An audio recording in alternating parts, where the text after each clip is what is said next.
کہ ایک بار میری قبر کو کھود کر میرا چہرہ تو دیکھ لو۔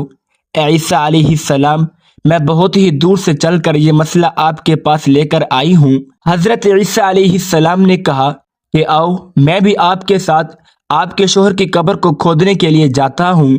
وہ دونوں اس قبرستان پہنچ گئے جہاں اس بوڑھیا کے شوہر کی قبر تھی۔ قبرستان جا کر حضرت عیسیٰ علیہ السلام نے فرمایا کہ بتاؤ تیرے شوہر کی قبر کون سی ہے؟ بوڑھیا عورت نے ہاتھ سے اشارہ کرتے ہوئے کہا کہ یہ قبر ہے۔ حضرت عیسیٰ علیہ السلام قبر پر کھڑے ہو کر اللہ تعالیٰ سے رو رو کر دعا کرتے رہے۔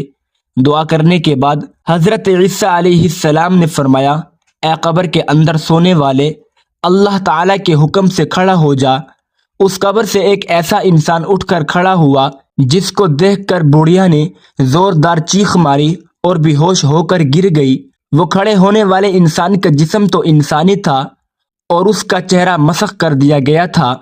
جب تھوڑی دیر کے بعد اس عورت کو ہوش آیا تو حضرت عیسیٰ علیہ السلام نے اس زندہ ہونے والے انسان سے دریافت کیا کہ تو دنیا میں ایسا کون سا گناہ کیا کرتا تھا جس کام کے بدلے تجھ کو اتنی بری سزا کا سامنا کرنا پڑ رہا ہے؟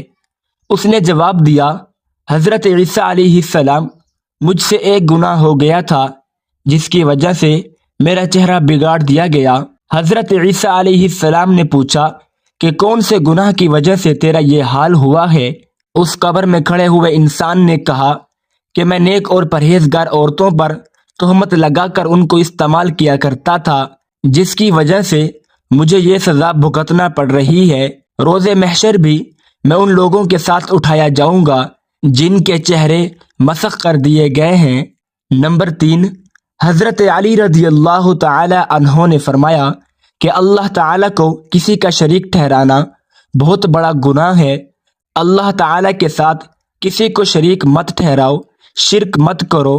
روز محشر اللہ تعالیٰ ہر گناہ کو معاف کر سکتا ہے۔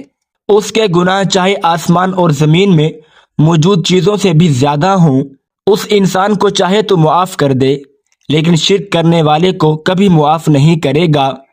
کافر لوگوں کی کبھی بھی بخشش نہیں ہوگی۔ نمبر 4، حضرت علی رضی اللہ تعالی عنہ نے فرمایا کہ گناہ کسی پر جادو کرنا ہے، کسی کا جینا حرام کرنے کے لیے، کسی کی خوشیوں کو چھیننے کے لیے اس پر جادو کرنا کہ اس کے پاس فلاں رزق کیوں ہے، اس کو جادو کے ذریعے ختم کر دیتا ہوں۔ حضرت علی رضی اللہ تعالی عنہ نے فرمایا، جادو کرنے والا انسان دائرہ اسلام سے خارج ہو جاتا ہے۔ جب کسی جادوگر کی موت ہوتی ہے تو وہ کافر مرتا ہے۔ جادوگر کی موت کبھی بھی ایمان پر نہیں ہوتی۔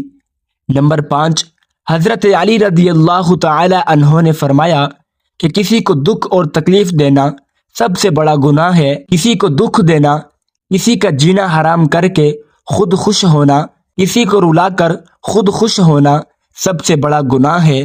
حضرت علی رضی اللہ تعالی عنہ نے فرمایا کہ ان 5 بندوں سے اللہ پاک روز قیامت سخت حساب لے گا، اور دنیا میں ان 5 بندوں سے اللہ تعالی رزق چھین لیتا ہے۔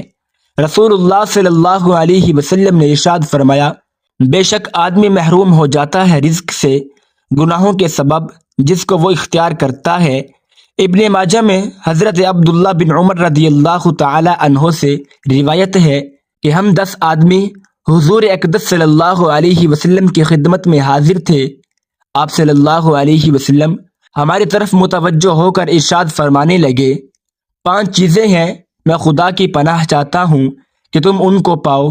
جب کسی قوم میں بے حیائی کے افعال علی اعلان ہونے لگیں، وہ تعاون میں مبتلا ہوں گے اور ایسی ایسی بیماریوں میں گرفتار ہوں گے جو ان کے بڑوں کے وقت میں نہیں ہوں گی، اور جب کوئی قوم ناپنے تولنے میں کمی کرے گی، قحط اور تنگی اور ظلم حکامت میں مبتلا ہوں گے، اور نہیں بند کیا کسی قوم نے زکوٰۃ کو مگر بند کیے جائیں گے، برائے رحمت ان سے اگر چھپائے نہ ہوتے تو کبھی ان پر بارش نہ ہوتی، اور نہ ہی عہد شکنی کی کسی قوم نے مگر مسلط کرے گا اللہ تعالیٰ ان کے دشمن کو غیر قوم سے، جبرن لے لیں ان سے ان کے اموال کو۔